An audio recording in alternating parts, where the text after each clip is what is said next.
नमस्कार दोस्तों, मैं लेकर आई हूँ समझौता कहानी का तीसरा भाग। जैसे कि अधीरा अपने पिता से कुछ कहे ही अपने ससुराल जाने की तैयारियां करने लगती है। पीछे पीछे ठाकुर वीर प्रताप सिंह भी जाने लगते हैं।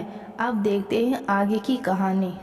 जब कार काफ़ी आगे निकल गई तो ठाकुर साहब ने अधीरा की तरफ देखा, जो चुपचाप सिर नीचा किए बैठी हुई थी। उन्होंने अधीरा का हाथ अपने हाथ में ले लिया। अधीरा ने घूरकर उन्हें देखा। उन आंखों में आंसू भरे हुए थे। ठाकुर साहब एक पल उसे देखते रहे, फिर बोले, कुछ पूछेगा तो बताओगी नहीं, ये हमें मालूम है। बस इतना कहेंगे कि अब समय के हिसाब से चलो, जैसा हम कहते हैं वैसा करो, हमेशा खुश रहोगी। मीरा घूरकर उन्हें देखती ही रही मगर कुछ नहीं बोली। उनकी बात खत्म हुई तो अधीरा की आंखों में आंसू टप टप गिरने लगे। ठाकुर साहब ने अपनी जेब से रुमाल निकाला और उसके आंसू पूछने लगे, मगर अधीरा ने रुमाल अपने हाथ में ले लिया और खुद ही आंसू पोंछकर उसी रुमाल से जोर से नाक सिकुड़कर साफ किया और कार की खिड़की से खोलकर रुमाल बाहर फेंक दिया। ठाकुर साहब उसका गुस्सा देखकर मुस्कुराई मगर कुछ नहीं बोले और सीधा होकर बैठ गए। कुछ ही देर में कार हवेली में पहुंच चुकी थी। ठाकुर साहब उतरे और आगे बढ़ते चले गए। उन्होंने अधीरा की तरफ कोई ध्यान नहीं दिया। अधीरा भी खुद कार से उतरी और अपने कमरे की तरफ बढ़ गई। बहू, तुम तो आज ही आ गई, सास ने कहा। बिना कोई जवाब दिए अधीरा अपने कमरे की तरफ बढ़ती रही। हे लड़की, सुन, यहाँ तेरे पैतरे नहीं चलेंगे, समझी ना। हमने कुछ पूछा है तो उसका जवाब देती जा। इतना कहकर सास ने उसका हाथ पकड़ लिया। अधीरा ने जोर से झटका मारा और अपना हाथ छुड़ा लिया। लगभग भागती हुई अपने कमरे के अंदर घुस गई और अंदर से दरवाजा बंद कर लिया। हाय राम, मैं तो मर गई। इतना कहकर सास ने अपना हाथ पकड़ लिया और जमीन पर बैठ गई। साथ में उनकी दो नौकरानियां खड़ी थी। उनसे सास ने कहा, देखती क्या हो, जाओ बड़े ठाकुर को बताकर आओ। एक नौकरानी भागती हुई गई और ठाकुर वीर प्रताप सिंह के दरवाजे के आगे जाकर रुक गई और दरवाजे पर दस्तक दी। कौन है? अंदर से आवाज आई। सुगना अंदर चली गई और जाते ही बोली, नई मालकिन ने बड़ी मालकिन का हाथ झटक दिया और उन्हें चोट आई है। इतना सुनना था कि ठाकुर वीर प्रताप सिंह अपनी कुर्सी से खड़े उठ हुए और तेजी से बाहर आकर अपनी माँ की तरफ बढ़ गए। वह अभी भी जमीन पर बैठी अपने हाथ के पकड़े हुए करा रही थी।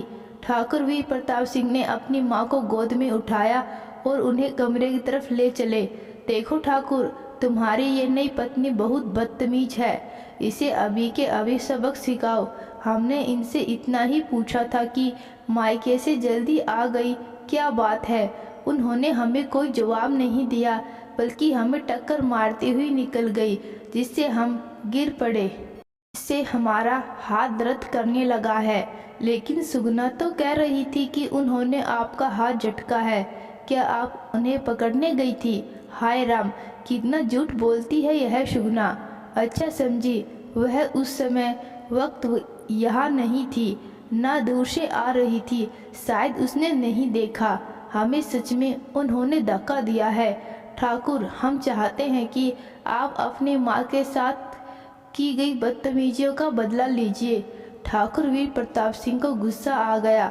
उन्होंने अपना कोड़ा निकाला और अपनी माँ को वही छोड़कर अधीरा के कमरे की तरफ बढ़ गए। तेजी से दरवाजा खटखटाने की आवाज़ सुनकर अधीरा ने दरवाज़ा खोला तो ठाकुर वीर प्रताप सिंह अपना कोड़ा फटकारते हुए उसके सामने खड़े थे। ठाकुर ने आओ देखा न ताओ सामने खड़ी अधीरा को कोड़े से मारना शुरू कर दिया। ठाकुर साहब की माँ की शिकायत करने पर ठाकुर साहब ने अधीरा पर कोड़े बरसाए। अब उसके आगे कुछ देर तक तो अधीरा चुपचाप सहती रही। जब दर्द हद से ज़्यादा बढ़ गया तो वह चीखने चिल्लाने लगी। ठाकुर साहब की माँ कमरे से बाहर आ गई थी और तमाशा देख रही थी। नौकरानियाँ भी उनके साथ खड़ी थी। साथ में चमन, जो उनकी दूसरी पत्नी थी, वह भी मज़े ले रही थी। मुकंदी भी एक कोने में ये सब देख रही थी। वो कोशिला के पास दौड़ती हुई गई और बता दिया कि ठाकुर साहब नई बहुरानी को कोड़े से मार रही हैं।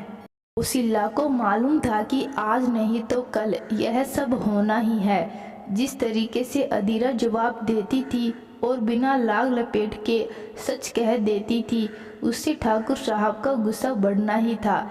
लेकिन वह जानती थी कि अदीरा मासूम है, उसकी मर्जी के बिना यह शादी हुई है। इतनी जल्दी वह अपने आप को नहीं बदल सकती। वे अपने कमरे से निकलकर भागती हुई अदीरा के कमरे में आ गई, जहाँ पर ठाकुर वीर प्रताप सिंह उसे मार रहे थे। पीछे से जाकर कौशल्या ने उनका हाथ पकड़ लिया। पागल हो गए हो क्या आप? नई दुल्हन को कौन इस तरह से मारता है? कौशल्या ने अदीरा को जमीन से उठाते हुए कहा, आप हट जाइए, ये बहुत बदतमीज हो गई है। क्या आपको पता है इसने क्या किया है? ठाकुर गुस्से में बोले। क्या किया है? कहकर कौशल्या ने उनकी तरफ देखा। इसने हमारी माँ जी को धक्का दिया है, उनका अपमान किया है, उनकी बातों का कोई जवाब नहीं दिया है। हम यह हरगिज बर्दाश्त नहीं कर सकते। आप जानते हैं कि अदीरा की शादी आपसे उनकी मर्जी के बिना हुई है। अभी वो गुस्से में है, अभी समय लगेगा समझने में। समय दीजिए उन्हें। आप शांत हो जाइए और आप कमरे के से बाहर जाइए। आप यहाँ मत खड़े रहिए। इतना कहकर उन्होंने ठाकुर साहब को बाहर की तरफ धकेल दिया। ठाकुर साहब चुपचाप से मुड़े और कमरे से बाहर निकल गए। एक कौशिला ही थी जिसका कहना ठाकुर साहब मान लेते थे।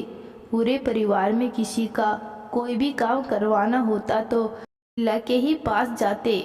कौशिला ने अदीरा को जमीन से उठाकर बिस्तर पर लिटा दिया और मुकंदी से कहकर मलहम मंगवाया और उसकी पीठ पर, शरीर पर जहाँ जहाँ पर कोड़े के निशान थे उन्हें उन जगहों पर लगाती जा रही थी।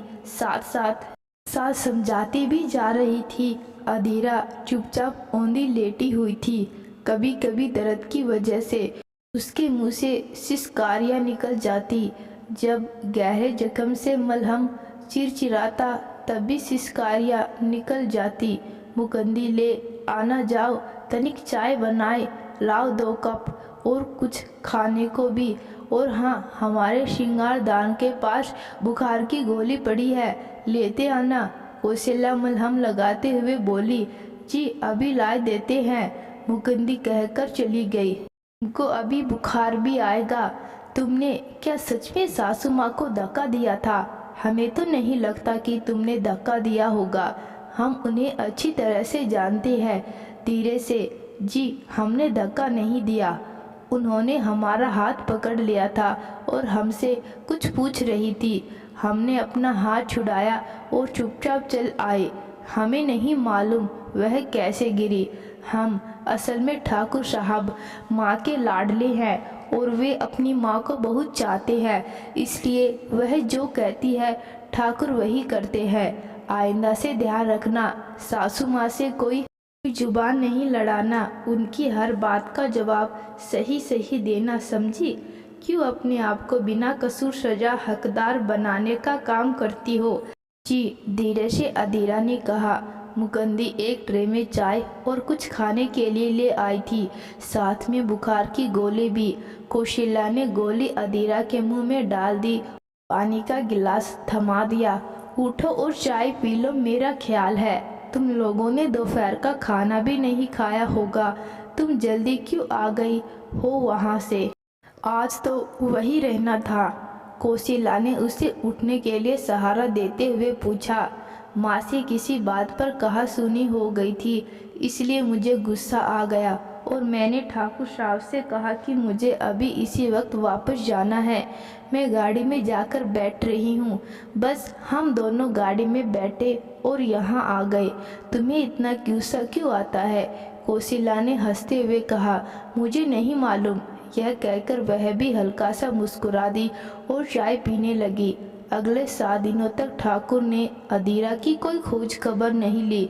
इन 7 दिन अधीरा अपने कमरे में बंद रही, इसलिए नहीं कि उसे कैद कर लिया गया, बल्कि इसलिए कि उसका गुस्सा ठंडा नहीं हो रहा था। वह कमरे से बाहर नहीं आती थी। सास ने कई बार बुलावा भेजा, बेटे से शिकायत की, लेकिन ठाकुर साहब अब उसे मारना नहीं चाहते थे। एक तो नई दुल्हन पूरी तरह से उसे देखा छुआ भी नहीं, दूसरा पहली पत्नी कौशल्या का आदेश कि अधीरा पर हाथ नहीं उठाएंगे दोबारा।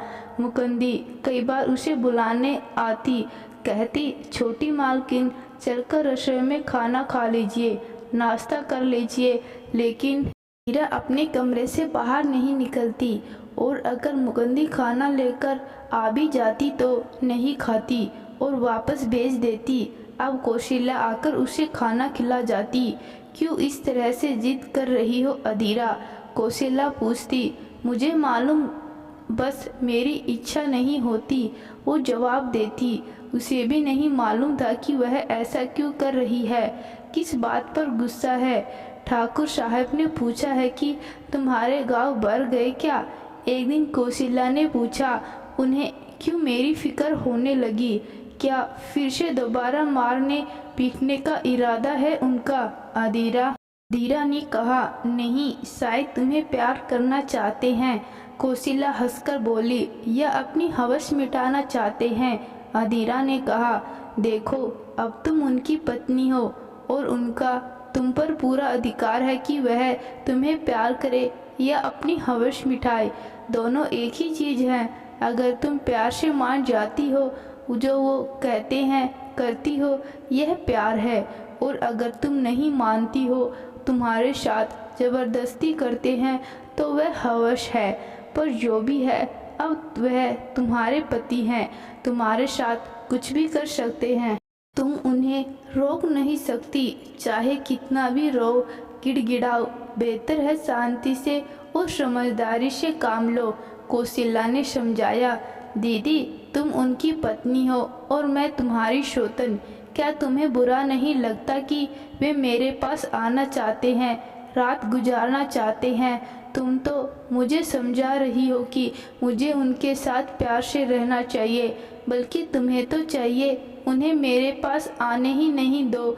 अपने प्यार में इस कदर उलझा लो कि वे मुड़कर भी मेरे पास न आ सके, या उन्हें मेरे पास आने की इच्छा ही न हो। अधीरा ने कहा। नहीं, मुझे बुरा नहीं लगता। पहले लगता था, मगर अब मुझे आदत हो गई है। जब वे दूसरी शादी करके चमन को लाए थे, तब मैं बहुत रोई थी। मैंने भी कई दिनों तक उनकी सूरत नहीं देखी थी। मैं नाराज हो गई थी, क्योंकि हम दोनों एक दूसरे से बहुत प्यार करते थे। मैं तो उन्हें अब भी बहुत प्यार करती हूँ। तब उन्होंने कहा था कि यह शादी उन्होंने सिर्फ संतान पैदा करने के लिए की है। उनका कहना है कि वह भी मुझे बहुत प्यार करते हैं। वैसे भी देखा जाए तो वे मेरा हर कहना मानते हैं। दीदी, आप संतान क्यों कह रही हो?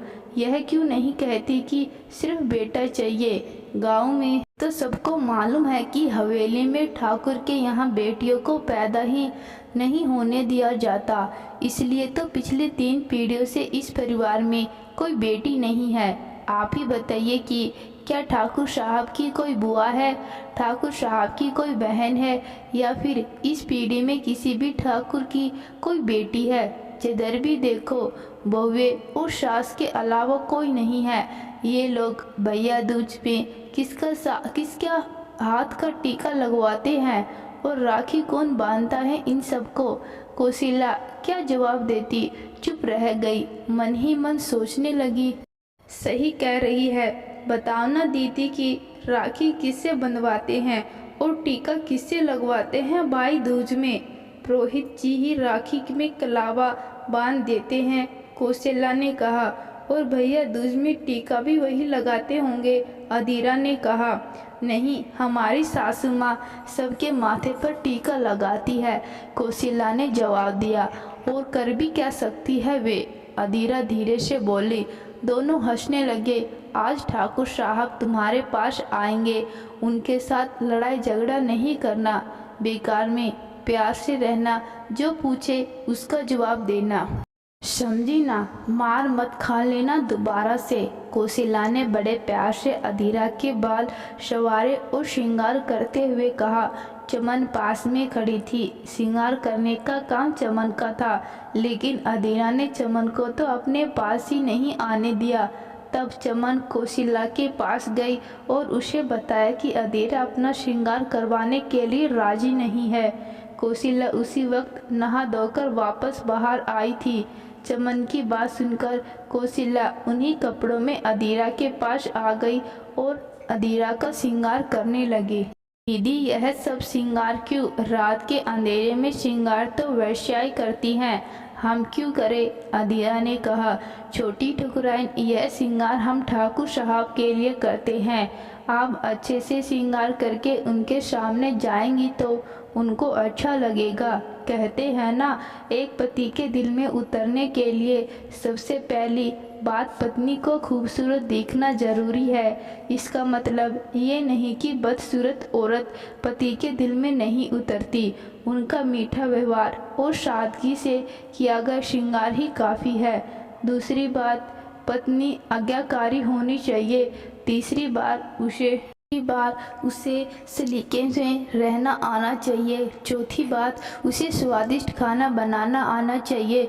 अच्छा बताइए, आप इन 4 बातों में किससे सबसे ज़्यादा माहिर हैं? कोशिला ने पूछा। नहीं, मुझे नहीं मालूम, अधीरा ने कहा। हम बताए, इसे तो सिर्फ लड़ना आता है, झगड़ना आता है और मार खाना आता है। इतना बोलकर चमन हंस पड़ी। आप चुप रहिए, कोशिला गुस्से में जोर से बोली।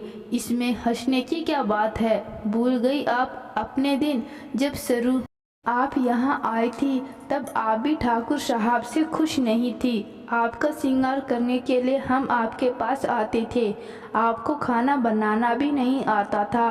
कोई पेट से सीखकर नहीं आता है, सभी के तौर तरीके सीखकर नहीं आता है। इन्हें यहाँ के तौर तरीके नहीं मालूम है। हम सिखाएंगे, बताएंगे, तभी तो इन्हें पता चलेगा, जैसे आपको पता चला। कोशिला घूरकर चमन की ओर देखते हुए बोली। चमन अपना सा मुँह लेकर रह गई। कोशिला अधीरा का श्रृंगार कर चुकी थी। उसने फाइनल टच किया और कहा, जुबान तो नहीं लड़ाओगी ना? कोशिला ने दोबारा पूछा। नहीं, ऐसा कुछ नहीं करूँगी, लेकिन एक बात तो बताइए, क्या ठाकुर साहब ने आपसे कहा है यह सब कहने के लिए? अधीरा ने पूछा। अरे नहीं भई, यह सब इसलिए कह रहे हैं कि आपको ऐसा ही करना चाहिए जैसा हमने कहा। आप क्या समझती हैं कि ठाकुर साहब ये सब हमसे कहेंगे और हम आपसे कहेंगे? नहीं, हम नहीं चाहते कि आपको और मार पड़े। कौन बचाने आएगा? माँ तो बिल्कुल भी नहीं आएगी, और चमन की तो सुनते ही नहीं। फिर ले दे कि हम ही हैं जो ठाकुर साहब को रोक सकते हैं। कोशिला ने कहा। हम नहीं चाहते कि तुम्हारे इस खूबसूरत शरीर पर कोई दाग धब्बे पड़े, समझी ना? फिलहाल इन जख्मों को ठीक होने दो। तुम हमें अच्छी लगती हो, इसलिए हम नहीं चाहते कि तुम ठाकुर साहब। बात बीच में रोककर कोशिला चुप हो गई।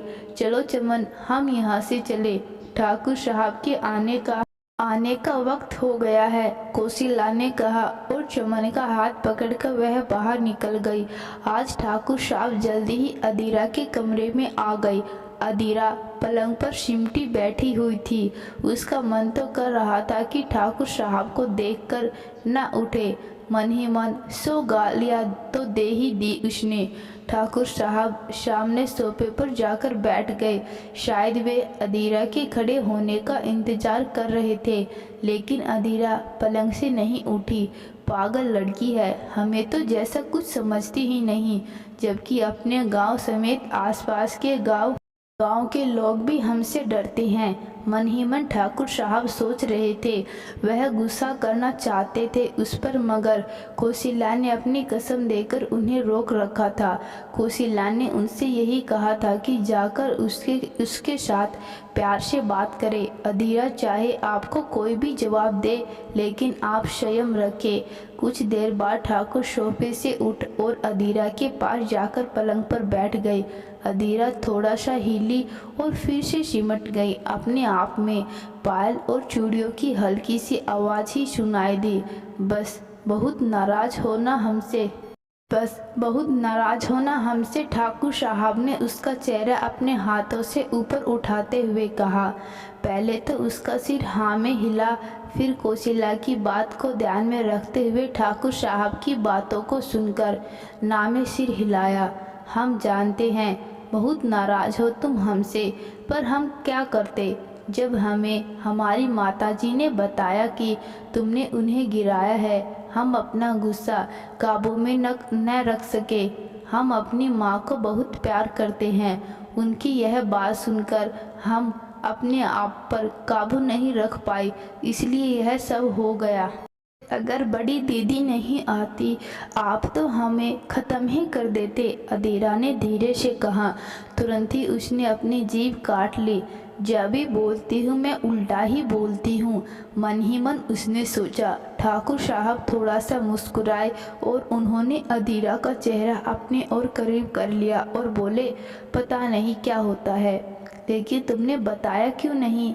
तुमने माँ को नहीं गिराया था, हमें कौशिला ने बता दिया था। अगर हम उस समय कुछ कहते फिर भी आपने तो सुनना ही नहीं था। आपने तो यकीन ही नहीं होना था कि आपको तो आपकी माताजी ने कहा था। अधीरा ने कह तो दिया, फिर सोचने लगी उसने गलत कहा या सही कहा। कहीं ऐसा तो नहीं कि मेरी यह बात सुनकर ठाकुर साहब को दोबारा गुस्सा आ जाएगा।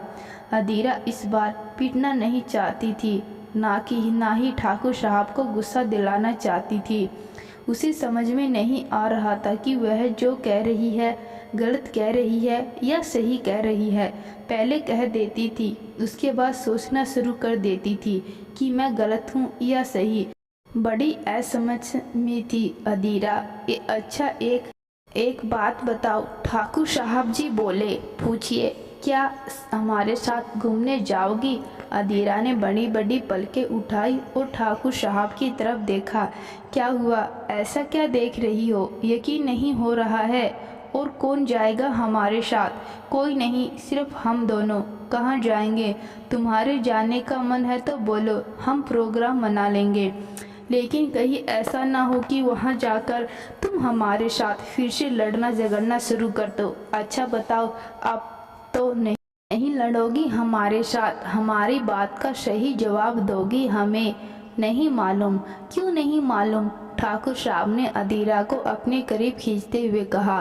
क्योंकि कई बार आप गलत बात कह देते हैं जो हमें बर्दाश्त नहीं होता, हम सह नहीं पाते और हम कुछ भी कह देते हैं जो आपको बुरा लगता है। चलो हम कोशिश करेंगे कि हम ऐसी कोई बात ना कहें जो तुम्हें बुरी लगे। ठीक है, हमें बता देना कि तुम्हें हमारी यह बात अच्छी नहीं लगी। जी ठीक है। तुम्हारी आवाज़ वैसे तो बहुत मीठी है जब प्यार से बोलती हो। इतना कहकर ठाकुर उसे देखकर मुस्कुरा दिए। अधीरा ने कोई जवाब नहीं दिया। वह टुकुर टुकुर ठाकुर साहब की तरफ देखती रही। तुम्हारी आंखें बहुत खूबसूरत है। इतना कहकर अधीरा की पलकों को चूम लिया। आज फिर दानव अपनी मंशा पूरी करने आ गया और मीठा मीठा बोलकर मुझे फंसाने की कोशिश कर रहा है। अधीरा मन ही मन कसमसा उठी। देखो, अब तुम उनकी पत्नी हो और उनका तुम पर पूरा अधिकार है। तुम्हें वह प्यार करें या अपनी हवस मिठाई, दोनों एक ही चीज़ है। अगर तुम प्यार से मान जाती हो, जो वो कहते हैं करती हो, तो यह प्यार है। और अगर तुम नहीं मानती हो, वो तुम्हारे साथ ज़बरदस्ती करते हैं, तो तुम्हारी नज़र में हवस है। कौशिला की कही हुई बातें अधीरा के कानों में गूंजने लगी। कौशिला की बातें ध्यान में आते ही उसका पूरा स्थिर शरीर शिथिल हो गया। उसने सोच लिया, अपने आप को भाग्य के भरोसे छोड़ देती हूँ, ठाकुर को जो करना है करे। इतना सोचकर उसने अपनी आंखें बंद कर ली। ठाकुर कुछ देर तक कभी उसके चेहरे को अपने हाथों में सहलाते, कभी उसके बालों को और कभी उसे चूम लेते। आज अधीरा ने कोई प्रतिरोध नहीं किया, इसलिए वह बड़े खुश थे। वे सोच रहे थे कि अधीरा को सबक मिल गया है, इसलिए वह मार से बचने के लिए उनके साथ सहयोग कर रही है। थोड़ी ही देर में उन्होंने हाथ बढ़ाकर लाइट ऑफ कर दिया और अधीरा को अपनी बाहों में लेकर बिस्तर पर लेट गए। सुबह मुंह अंधेरे ही थकी हारी अधीरा को नींद में बेसुध छोड़कर ठाकुर साहब कमरे से निकले और कौशिला के कमरे में चले गए। थोड़ी देर बाद मुकंदी कमरे में आई। उसने अधीरा को आवाज़ दी, मगर वह सोती रही। मुकंदी ने अधीरा का मुआयना किया, जांचा कि कहीं उसके साथ कोई ज़्यादा समस्या तो नहीं आ गई, वो ठीक तो है ना। अधीरा को ठीक ठाक पाकर मुकंदी उसके कमरे से निकल गई। अधीरा को नींद खुली तो उसने देखा ठाकुर साहब वहाँ पर नहीं थे। उसने उठने की कोशिश की, मगर उससे उठा नहीं गया। वह दोबारा बिस्तर पर लेट गई। अब क्या करूं, अधीरा सोचने लगी। आज रात ठाकुर का व्यवहार अच्छा था। आज उन्होंने उसके कोई जोर जबरदस्ती नहीं किया। देर रात तक बड़े प्यार से बातें की, समझाया भी और हंसाते भी रहे। इतने भी बुरे नहीं हैं ठाकुर साहब, अधीरा ने मन ही मन कहा। महारानी उठ गई या अभी और सोती रहेगी? कब तक इसके नखरे ऐसे ही रहेंगे? बाहर से सासू माँ की आवाज़ आई, जो उसके दरवाजे के बाहर खड़ी किसी से कह रही थी। अधीरा धीरे से उठी। उसने अपने कपड़े ठीक किए, शीशे में चेहरा देखा और बाल संवारते हुए दरवाजे के पास आई। दरवाज़ा खोलकर हल्के से बाहर जाकर बोली, प्रणाम सासू माँ। सासू माँ, सुबह सुबह किससे झगड़ा कर रही हो? इतना कहकर उसने दरवाज़ा बंद कर दिया। हे भगवान, मैंने फिर गलत कर दिया। मुझे क्या जरूरत थी उस ततैये के छत्ते में हाथ देने की, उन्हें यह सब कहने की। अधीरा ने अपना सिर पकड़ लिया। आज फिर पिटूंगी ठाकुर साहब से। आज तो पक्का नाश्ते में मुझे पिटाई ही मिलेगी। भूख भी लग रही है। हे भगवान, यह मैंने क्या कर दिया? अधीरा अपने बालों को खींचने लगी। उसने फिर से अपने कान दरवाजे की तरफ लगा दिए। देखो तो अब सासू माँ क्या कहती हैं। नहीं बहू, क्या बोल गई मुझे? सासू माँ ने पास खड़ी नौकरानी से पूछा। आपको प्रणाम कर गई है, नौकरानी ने जवाब दिया। उसके बाद भी कुछ बोली। बता ना आगे क्या कहा उसने? सासू माँ ने पूछा। कह रही थी कि आज सुबह सुबह किससे झगड़ा कर रही हो? नौकरानी ने कहा। हाय राम, यह नौबत आ गई है। मुझसे कहती कि मैं किससे झगड़ा कर रही हूँ। सासू माँ बड़बड़ करने लगी। आने दो, ठाकुर को बाहर बताती हूँ। ना बोलकर सासू माँ उसके दरवाजे से आगे निकल गई। हे भगवान, मैंने तो कुछ गलत नहीं कहा था। मुझे तो लगा ही ऐसा कि वह झगड़ा कर रही हैं। अब मैं क्या करूँ? मुझे बचा लो हे भगवान। हाँ, कौशल्या दीदी, मुझे उनके पास जाना चाहिए, वही बचा सकती हैं। मुझे उन्हें बता देना चाहिए। इतना कहकर उसने दरवाज़ा खोला। इधर उधर देखा, कोई नहीं था। उसे यह भी नहीं मालूम था कि कौशल्या का कमरा कौन सा है। गैलरी में अकेले घूम रही है और कौशल्या का कमरा ढूंढ रही है। हर दरवाजे पर जाती और कान लगाकर सुनती कि कहीं कौशल्या की आवाज़ तो नहीं आ रही है। तभी मुकंदी कहीं से वहाँ पर आ गई। उसने देखा अधीरा क्या कर रही है। छोटी मालकिन, क्या हुआ?